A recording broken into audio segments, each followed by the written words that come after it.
Bonjour à tous, bonjour à toutes et bienvenue dans Tech24. Au sommaire cette semaine, imprimer de la peau humaine en 3D. C'est possible grâce au bioprinting.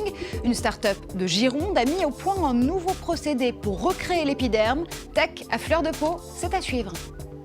Et puis c'est la première actrice bionique. Elle a joué dans Hunger Games. Elle est équipée d'une prothèse de bras nouvelle génération.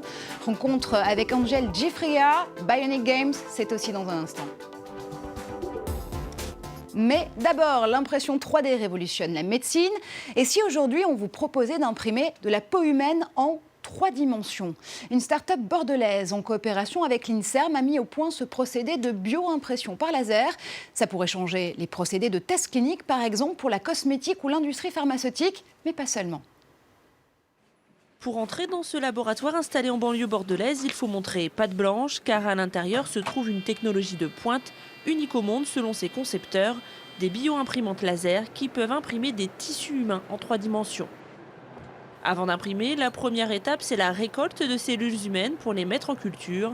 Issues de prélèvements hospitaliers, ces cellules sont mélangées à du collagène pour servir d'encre d'impression.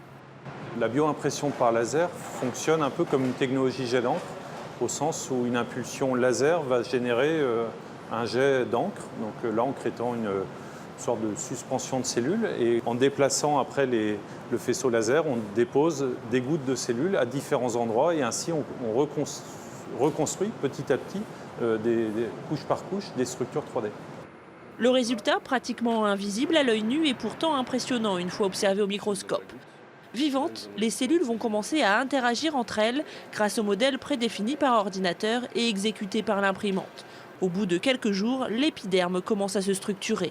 Le tissu a commencé à vivre après l'impression et donc, si vous voulez, normalement, le tissu, quand il est imprimé, il fait la taille du petit rond. Donc en fait, il se contracte sous l'effet des cellules. La société et sa vingtaine de salariés, qui utilisent pour le moment des imprimantes mises au point avec l'INSERM, travaillent à l'élaboration de son propre outil d'impression laser.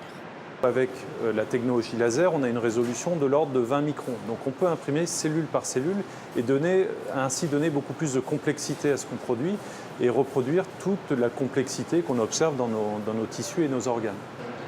L'entreprise vise les applications cliniques. Elle espère d'ici 10 ans être capable de produire par imprimante laser des greffons de peau pour soigner des patients. Greffons qui seraient fabriqués à partir des propres cellules du donneur pour éviter tout rejet. Et pourquoi pas un jour, imprimer directement de la peau sur un patient blessé.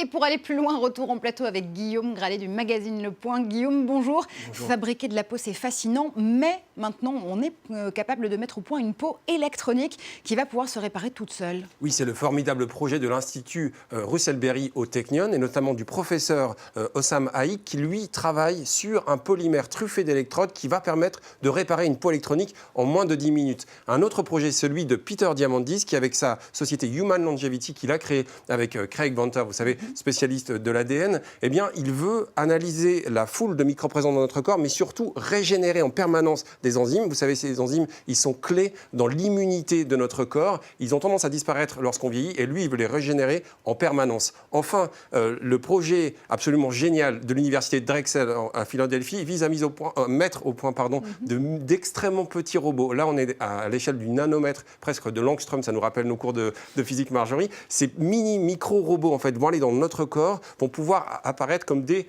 nano-chirurgiens. Ils vont déboucher nos artères et puis surtout, ils vont prévenir en cas de problème.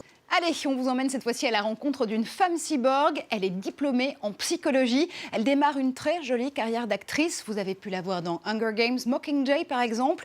Et bientôt, elle sera aux côtés de Ben Affleck dans The Accountant. Sa particularité, c'est que c'est la plus jeune personne au monde à porter une prothèse bionique nouvelle génération. B-Bionic 3, c'est le nom de cette prothèse. Un bras à 400 000 $ qui lui permet de reproduire des gestes aussi précis qu'une main humaine et qui est contrôlé par ses muscles. Alors tout de suite, on prend la direction de la Nouvelle-Orléans où on rejoint cette jeune personne, Angel Gifria. Bonjour Angel. Quelle est la vie quotidienne d'une femme bionique justement? Comment est-ce que vous arrivez à accomplir des choses nouvelles avec cette nouvelle prothèse? Ma vie quotidienne a vraiment changé depuis que j'ai cette main. Celle que j'avais avant disposait d'un mécanisme très limité qui me permettait seulement de faire ça Des mouvements d'ouverture et de fermeture, c'est tout. Avec cette nouvelle main, je peux faire tellement de choses différentes. Je peux par exemple ramasser une pièce de monnaie, ce que je ne pouvais pas faire avant. Je peux aussi tourner mon poignet, je peux attraper des choses, utiliser un fer à friser le matin par exemple. Je peux maintenant tenir le fer. Je peux aussi vernir mes ongles et aussi porter ma valise à l'aéroport tout en regardant mon téléphone en même temps. C'est une main multitâche qui me donne de l'indépendance dans mes gestes du quotidien. Des choses qui étaient compliquées pour moi avant sont devenues tellement plus simples grâce à cette main. Et on vous surnomme l'actrice cyborg. Est-ce que justement cette particularité a changé la façon dont les réalisateurs vous perçoivent et vous choisissent pour des rôles ? Alors par rapport au réalisateur, le fait d'avoir cette nouvelle main m'inquiétait un peu au début.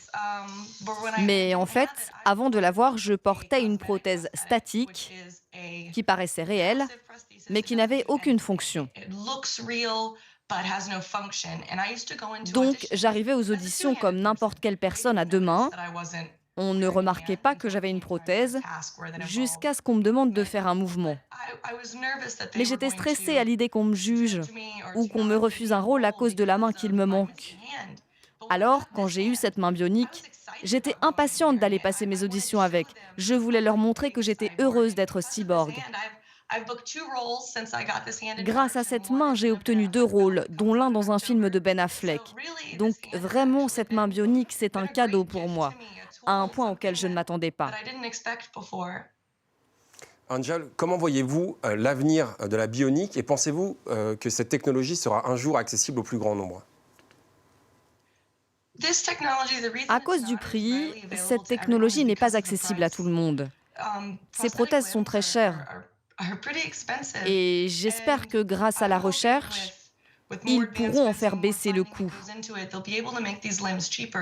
Le problème aux États-Unis, c'est que les assurances, qui avant remboursaient ce type de prothèse, affirment maintenant qu'il s'agit de technologies expérimentales et que donc ce n'est pas une nécessité médicale. C'est très frustrant. M'entendre dire que ce n'est pas vital d'avoir une deuxième main, je trouve ça insultant. Eux ont 2 mains, alors pourquoi pas moi ? Bon, je pense qu'ils sont juste jaloux de ma main bionique. J'espère que dans quelques années, ces mains seront disponibles et facilement accessibles au plus grand nombre.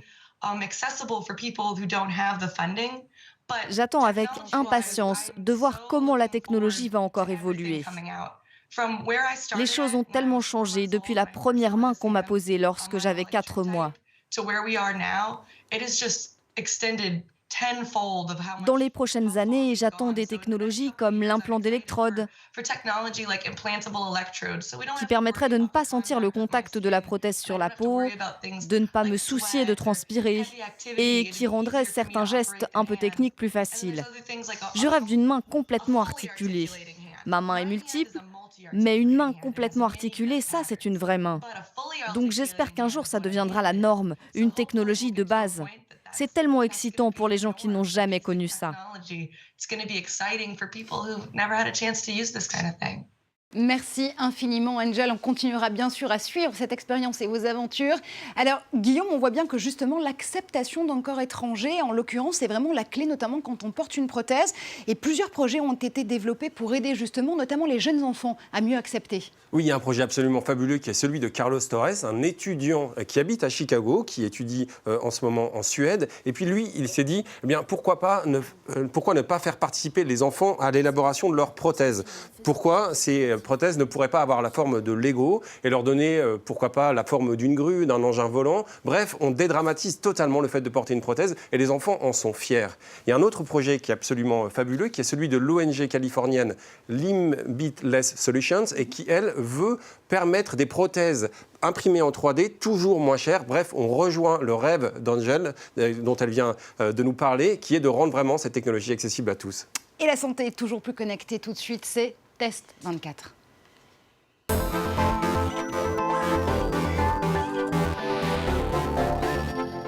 Santé connectée toujours avec des capteurs inattendus cette semaine. On démarre avec un capteur qui va lui combattre la somnolence. Et attention Guillaume, il pourrait bien vous tirer l'oreille.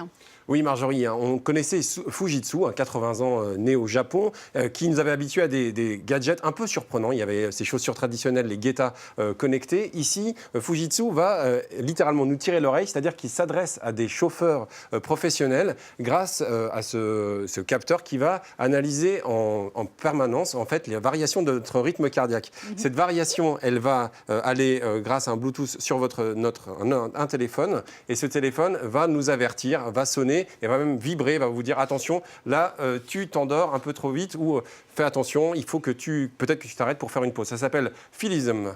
Il y a un autre... un autre capteur cette fois-ci qui lui est contenu dans un thermomètre. Ce thermomètre connecté, il va forcément faciliter la vie des parents puisque vous allez pouvoir suivre en direct l'évolution de la fièvre chez votre enfant et agir en conséquence. Oui, là également, on va s'adresser aux enfants et c'est une start-up française qui est francilienne, qui est en région parisienne, qui s'appelle eTexCare, qui a mis au point ce petit Tuki. Ce petit Tuki, on va le mettre sous l'aisselle du bébé en faisant bien attention de respecter la peau du bébé. Ils ont toute une foule d'homologation et en le glissant, en le collant grâce à un autocollant qui ne fera pas mal quand on le détachera, ça c'est important pour un bébé, on va savoir à distance quelle est la température de votre enfant. Ça peut tranquilliser des parents, c'est possible de suivre plusieurs enfants, la santé de plusieurs enfants en même temps, de même organiser en fait l'agenda de l'enfant, si on va voir un médecin par exemple. Ce sont juste des petites aides du quotidien mais qui sont intéressantes et qu'on a trouvées un peu surprenantes.